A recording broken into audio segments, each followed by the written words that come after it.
Welcome to Kantipur News Talk. Knee and hip replacement surgeries are among the most common orthopedic procedures in the world. According to the World Health Organization (WHO), osteoarthritis affects over 528 million people globally, with the knee being the most commonly impacted joint, followed by the hip. Around 344 million individuals experience moderate to severe symptoms that may require medical intervention, including rehabilitation, and in severe cases, joint replacement surgery as well. Now, these numbers are expected to rise with aging populations and also increasing obesity rates worldwide. But thanks to advancing technology and a better understanding of the issue, medical treatments have become more easier and accessible in many parts of the world. Joining us today are two absolutely brilliant medical professionals who are based in Chicago, US, but are in Nepal as part of their humanitarian efforts with Operation Walk Chicago. Welcome to Kantipur News, Dr. Victoria Brandon. Thank you. You are a rehabilitation specialist. Yes. Focusing on arthritis. Yes. And Dr. Ravi Bashyal, you are an expert in hip and knee replacement surgery. Thank you. Welcome to Kantipur News. Thank you. It's so good to see you guys in scrubs. Yes, we are coming to and from the hospital. So That seems so. yes. It's our work uniform, so. So to generalize the idea for someone who's not very acquainted with the technicalities of the medical world, the numbers are jarring actually. Why is it so serious and common? How are our hips and knees so different from other bones in our body that causes such a common issue? I'd like to start with Dr. Brandon. So these are our weight-bearing joints. So in order to walk, you need your hip and your knee. And osteoarthritis, or diseases of the hip and knee, are the most common disabling conditions in the world. They cause more what we call socioeconomic loss and disability than any other condition in the world right now. Mm-hmm. Rehabilitation, does it always necessarily start after surgery, or can we deal with the issue before? So a focus on rehabilitation, Mm-hmm. which is weight loss, Mm-hmm. nutrition, exercising, and walking, can often prevent the disability from osteoarthritis of the hip or the knee. Many people with bad arthritis, if they follow that technique, will never need surgery. Mm-hmm. I myself have arthritis of my knees fairly significantly, and I exercise and walk, and I will not need joint replacement. But sometimes it's bad enough where people can no longer walk, Mm-hmm. have pain that wakes them up at night, and then that's when we choose surgery. When can we say, Dr. Bashyal, that it is bad enough that warrants a surgery? That's really a great question. And to expound on Victoria's point a little bit, I like to think of our hips and knees as kind of the tires that are on our car. And as time goes by, those tires wear. Injuries or driving on a dirt road might make those tires wear out more quickly. And when they're mildly or moderately worn, doing other things can help. Therapy, medications, injections can all help. But at some point, when that joint is completely worn out, when the meniscus, the cartilage, all of the padding is worn out, or on a tire when all the tread is worn out, then it's time to consider joint replacement. But unlike surgery of a cancer or a tumor, the patient has a hand in deciding when he or she would like to move forward with surgery. So for me, the reasons to do a joint replacement surgery are there's no cartilage remaining, there's no padding remaining, okay, the hip or knee is bone on bone, and it's affecting the patient's quality of life. Mm-hmm. They can't do the things that they want to or need to do. And that can mean different things to different people, okay? So when we put all those things together, and if the patient is otherwise healthy and able to undergo an operation, that's the right time to move forward with a hip or knee replacement. Have you observed any particular age group that it's most common in? Yes, so it's common in all ages. In the United States, for example, it's more common as we get with older patients. Across the world, it's more common as people get older.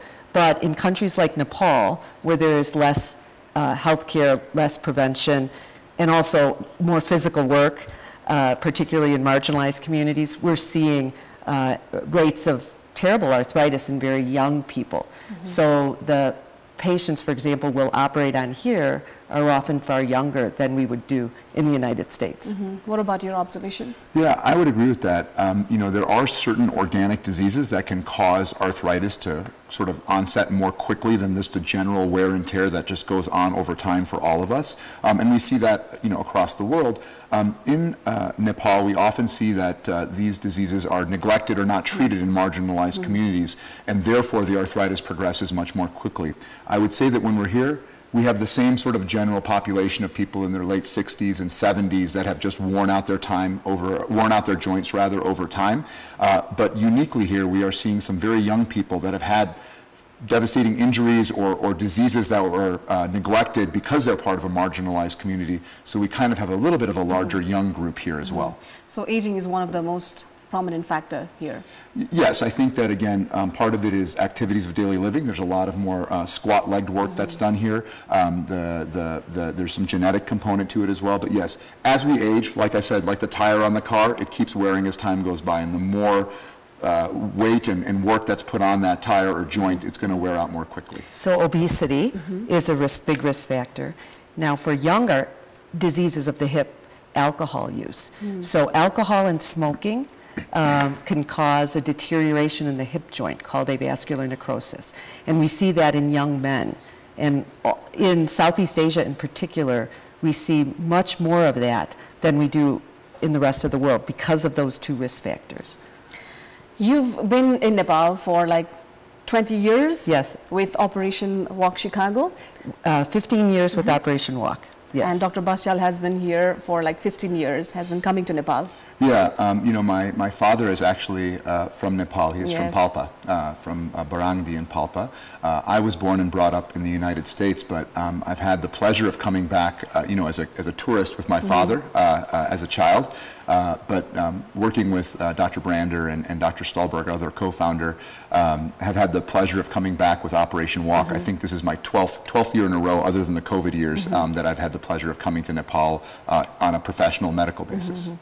Could you please explain to us how you are working and the scope of your work in here? Because a lot of people have hip and knee problems. Yes. So we partnered with Nepal Orthopedic Hospital, which is in Jorpati, a hospital dedicated to the care of the underserved and marginalized communities. And starting about 15, 17 years ago, we started a partnership. We worked together to develop the technology for arthroplasty, the training of the staff to bring help bring the facility to become very experienced in joint replacement. When we first got here, and the first surgeries we did, there were less than 100 knee replacements, for example, done in all of Nepal, in all of Kathmandu. We did 40 or 50 the first week we were here. This was 15 years ago? Yeah, a little over 15 years ago. It was not very common. But now, like all over the world, the rates of this surgery are increasing dramatically. The experience with the technology is good. And now in Kathmandu, you can get excellent surgery if you have the resources for it. So there are some of the best arthroplasty surgeons I know are in Kathmandu. But for people without resources, they still struggle because the implant that we have to place is quite expensive. And so our focus at this point is to help the local community and specifically Nepal Orthopedic Hospital be able to supply implants for people who would otherwise not be able to afford those. Because the urban population, especially around valley and cities, they have better access to health services, but what about the rural people? How, if anybody's watching right now, can anyone come and access this service? Yes, so thank you for asking that question, because that's our goal, is to reach the people in the rural areas. So we have, because we've been doing this for so long, we have now relationships with a variety of the rural communities. We have 5 or 6 patients right now who have come from far. They had to walk for 5 days, then take a plane, and then get to the hospital. So if anyone believes that they need a hip or knee replacement, if they call or reach out to Nepal Orthopedic Hospital, we have a waiting list, and those patients will eventually, we hope to get to most of them. But our priority is the patients who are marginalized, who don't have access. So we prioritize them above everyone else. Great to hear that. Dr. Bashyal, obviously our technology has advanced a lot over the course of years. We talk a lot about non-invasive surgeries as well. What does it look like? How is it different from the traditional one? Yeah, great question. So we use the term minimally invasive when we describe the techniques that we use to put in these hip or knee replacements. And basically what that means to me and to most of the orthopedic community is that we're doing less disruption to the muscles and tissues that are around the joint. So, you know, for example, your knee is surrounded by your capsule and the quad muscle. We need to get into the joint in order to be able to replace it. And by the way, I want to be clear that when we replace the joint, we're not just taking out your knee and putting in a new knee. It's a resurfacing. It's a cap that goes on the end of the worn out bone. There's a metal cap. There's a metal cap that goes on part of the worn out bone in between, and then a piece of high molecular weight polyethylene that gets put in between. So we're not chopping off the joint, but we do have to get inside to put a cap on top of it. And minimally invasive surgery means using techniques and technology to be able to get in there more accurately, more efficiently, and more precisely with less damage to the muscles and tissues around the joint. So your role is in the theater. Does rehabilitation come after the surgery? Before and after. Actually, our approach to care is very what we call multidisciplinary. So we all are involved before, during, after. We collaborate even on decision making, sometimes in the operating room, after the operating room. Operation Walk brings a team. When we come, we bring a team of anywhere between 30 and 50 clinicians. So doctors, nurses, physical therapists, scrub techs. Care collaboration is something that we've learned in the United States improves outcomes. If everybody lives in their own silo, the nurses do nursing things, the doctors do doctor things, anesthesia, surgery, everybody lives in a different silo, that doesn't go very well. Collaborative care, interdisciplinary care is really the way to do it. So when we come here, we all sit together and we see all the patients together. Now, it's true, Vicky will do a much better job of listening to the heart and lungs than I will, and I will certainly be able to do the surgery a little bit differently than Vicky would be able to, but it's shared decision making and shared work together. And I think anesthesia is a great example of that. If I want to do a minimally invasive surgery, but the anesthesiologist has not, I haven't talked or communicated with the anesthesiologist, and he or she has not done the right kind of block or anesthesia for that patient, they can't live in isolation. You have to work together, and that really improves outcome for patients. Does age kind of impact the effectiveness of the whole procedure? To some extent, but not from a direct standpoint, meaning it's all about quality of life. So, you know, for a 70-year-old, their goal may be to go back and play with their grandchildren and to be able to do that pain-free. The 45-year-old, it may be to be able to go to work every day. So while their goals are different, we can achieve both of those in joint replacement if we're indicating the right patients. It is important that the patient be medically healthy. Okay, so if somebody is in their late 80s and has had many medical issues, many medical problems, is obese, has diabetes, those can be barriers to doing a safe joint replacement, but for the most part, our outcomes are excellent as long as you're, again, assessing their quality of life and trying to improve that.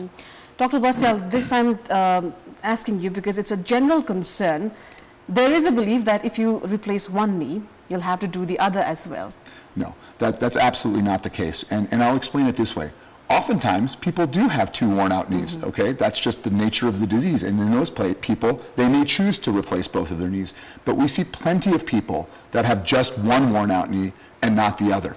And so whether we're here or whether we're back home in the United States, it's very common to need just one joint replacement if that is the knee that's worn out. And again, I know I've used this tire analogy a few times, but it's the same idea. If one of the 4 tires is damaged, replacing that tire doesn't mean that you have to replace all the other tires. In fact, it might help.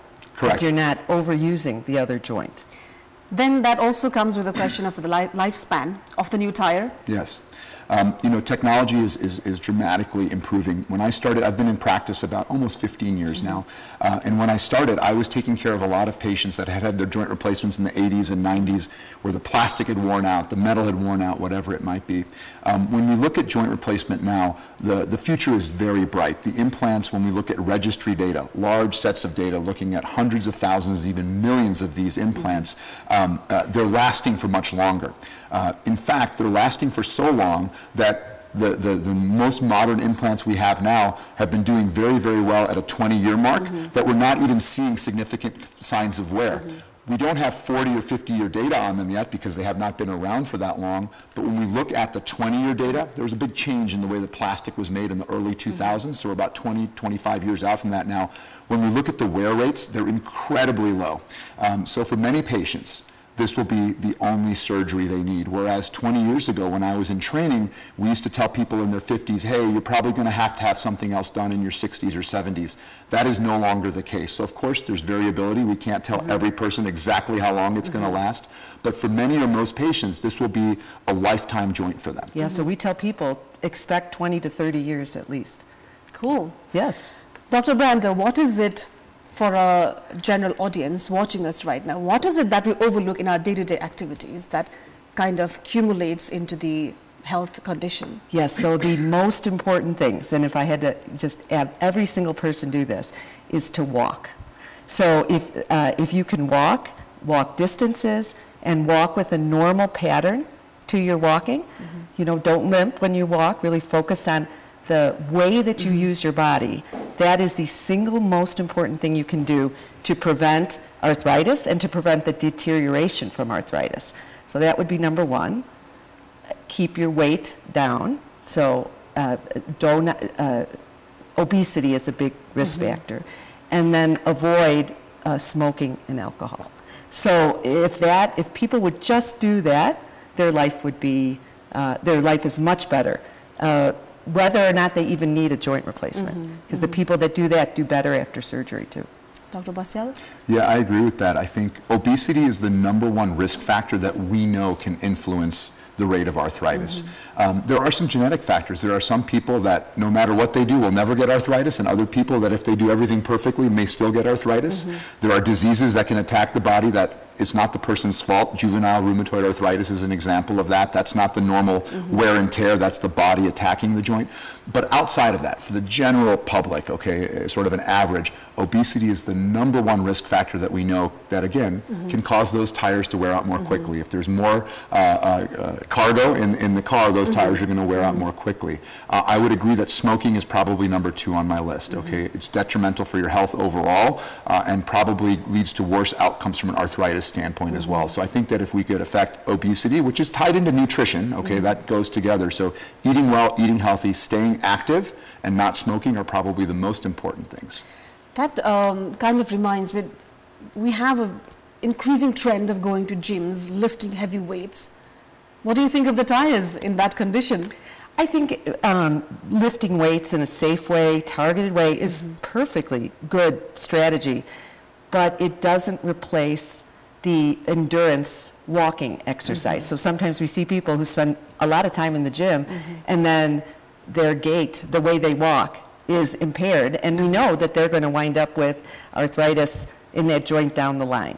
So it sounds so simple, but walking with a normal pattern and moving your body in a normal, physiologically controlled way, like teaching via Tai Chi, for example, Feldenkrais, all different methods to teach people how to use their body in a normal, healthy way, which includes walking, is the single most important thing people can do.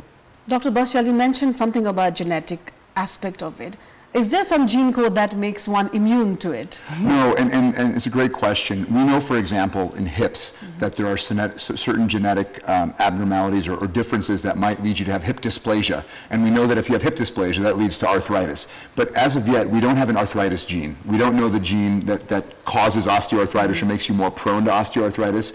And because we don't know that, we don't have a way to target that specifically as well. So for now, while we continue to work to investigate that, staying active and healthy, as we've talked about, is normal. And unlike tires, joints do need to stay active to stay healthy. So we don't want people to think that, oh, if I'm walking, I'm wearing out my tire. No, walking is healthy, it's good. And in fact, there's studies that have shown that if you don't do anything in a joint, that also causes it to deteriorate. It's worse, actually. Right. You get faster deterioration if you're sedentary. Yeah. So being active. And the other thing is arthritis is a collection of multiple different conditions. So injury, if you get an injury, prompt treatment of an injury helps prevent arthritis down the line. So it's not just inevitable. Coming back to Operation Walk Chicago, I see you both going to so many places. What made you choose Nepal? What inspired you both? Starting with Dr. Brander. Nepal, there's a magic to Nepal. It's a spiritual, beautiful country.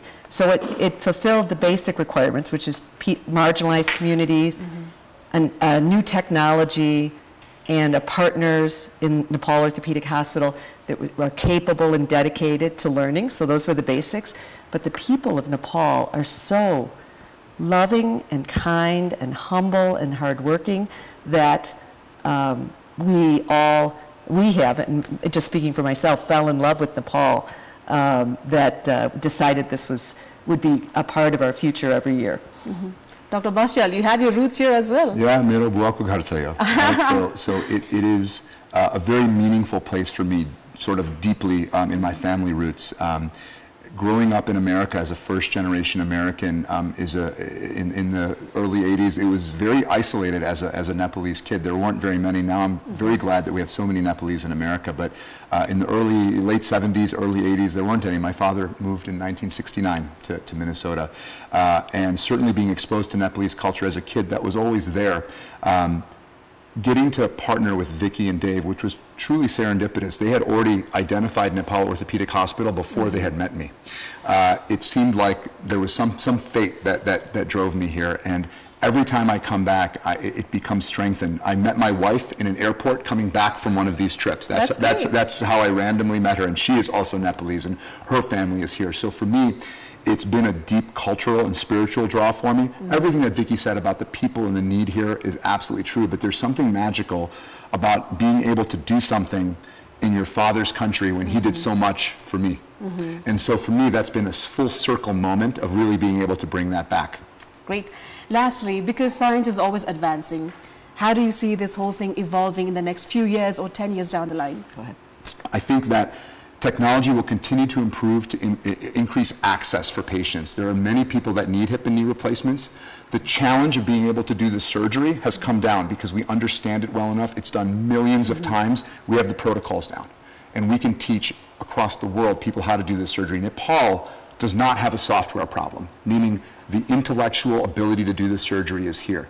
We have a hardware problem, and that is the cost of the implant. And that's what we're really focused on now, is being able to improve access. So I think that in general, rates of arthroplasty, which is the fancy word we use to describe hip or knee replacement, are going to go way up because the need is there, the population is growing, people are living longer, they want to be more active.